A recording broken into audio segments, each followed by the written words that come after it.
पिछले भाग में हमने जाना कि भगवान श्री कृष्ण के अनुसार सुख और दुख दोनों स्थायी नहीं है। लेकिन अब सबसे बड़ा प्रश्न सामने आता है, अगर भगवान श्री कृष्ण सबके साथ न्याय करते हैं तो किसी के जीवन में दुख कुछ दिनों का होता है और किसी के जीवन में वर्षों तक क्यों चलता है? क्या यह केवल भाग्य है या इसके पीछे कोई ऐसा रहस्य छिपा है जिसे अधिकांश लोग समझ ही नहीं पाते? दोस्तों, यही वह प्रश्न था जिसने अर्जुन को भी भीतर तक हिला दिया था और भगवान श्री कृष्ण ने इसका उत्तर केवल अर्जुन को नहीं, पूरी मानवता को दिया। भगवान श्री कृष्ण कहते हैं, मनुष्य जैसा कर्म करता है वैसा ही फल एक दिन उसे अवश्य प्राप्त होता है। इसी सत्य को गीता में भगवान श्री कृष्ण कहते हैं, कर्मणो ह्यपि बोद्धव्यम बोद्धव्यम च विकर्मणः अकर्मणश्च बोद्धव्यम गहना कर्मणो गतिः।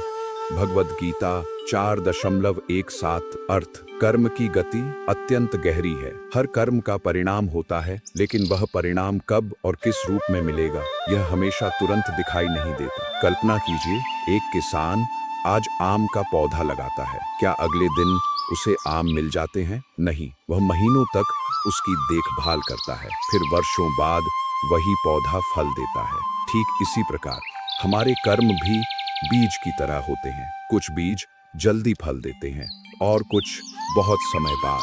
यही कारण है कि कई बार हमें लगता है मैंने तो किसी का बुरा नहीं किया, फिर मेरे साथ ऐसा क्यों हो रहा है? लेकिन भगवान श्री कृष्ण हमें सिखाते हैं, जीवन केवल आज का हिसाब नहीं है। हर कर्म का प्रभाव हमारे व्यक्तित्व, हमारे संबंधों और हमारे भविष्य पर पड़ता है। लेकिन यहाँ एक और गलती होती है। जब दुख आता है तो हम सबसे पहले भगवान को दोष देते हैं। हम कहते हैं, भगवान श्री कृष्ण ने मेरे साथ ऐसा क्यों किया? लेकिन क्या हमने कभी यह सोचा कि भगवान हमें दंड देने नहीं, जगाने आते हैं? कई बार दुख हमारे जीवन की दिशा बदलने आता है। अगर दुख न आए तो शायद हम कभी अपने भीतर झांके ही नहीं। एक छोटी सी कहानी सुनिए। एक राजा था, उसकी उंगली एक दिन कट गई। राजा क्रोधित हो गया, लेकिन उसके मंत्री ने मुस्कुराकर केवल इतना कहा, महाराज, जो होता है अच्छे के लिए होता है। राजा को यह बात अच्छी नहीं लगी। उसने मंत्री को कारागार में डाल दिया। कुछ दिनों बाद राजा अकेले शिकार पर गया। जंगल में कुछ लोगों ने उसे पकड़ लिया। वे बलि देने वाले थे, लेकिन जैसे ही उन्होंने देखा कि राजा की एक उंगली कटी हुई है, उन्होंने उसे छोड़ दिया, क्योंकि उनके नियम के अनुसार अपूर्ण शरीर वाले व्यक्ति की बलि नहीं दी जा सकती थी। राजा वापस लौटा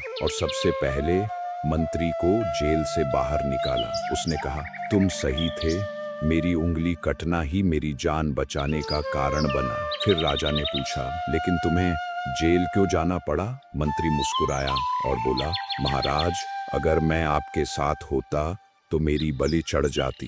दोस्तों, कई बार भगवान श्री कृष्ण हमारी समझ से कहीं आगे की योजना बना रहे होते हैं। जिस घटना को हम नुकसान समझते हैं, वही भविष्य में सबसे बड़ा वरदान बन जाती है। लेकिन इसका अर्थ यह बिल्कुल नहीं कि हम गलत कर्म करें और कहीं जो होगा अच्छे के लिए होगा। नहीं, भगवान श्री कृष्ण का संदेश स्पष्ट है। मनुष्य का अधिकार केवल अच्छे कर्म पर है, फल ईश्वर के हाथ में है। आज दुनिया का सबसे बड़ा दुख क्या है? तुलना।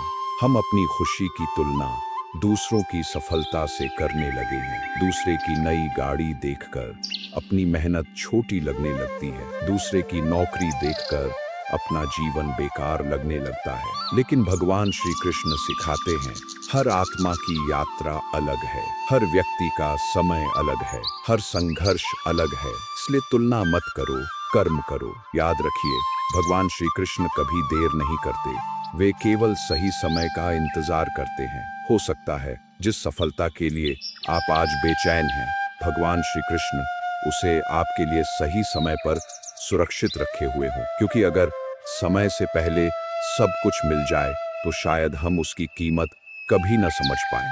लेकिन अब एक और रहस्य बाकी है। अगर कर्म ही सब कुछ तय करते हैं तो फिर भगवान श्री कृष्ण की कृपा का क्या महत्व है? क्या केवल मेहनत से जीवन बदलता है, या भगवान श्री कृष्ण की कृपा एक पल में इंसान की पूरी किस्मत बदल सकती है? और भगवान श्री कृष्ण किन लोगों पर अपनी विशेष कृपा बरसाते हैं, यही वह रहस्य है जिसे जानने के बाद शायद आप जीवन को पहले जैसा कभी नहीं देख पाएंगे। भाग 3 में हम भगवान श्री कृष्ण की उस सबसे गहरी शिक्षा को समझेंगे जिसके बारे में बहुत कम लोग जानते हैं।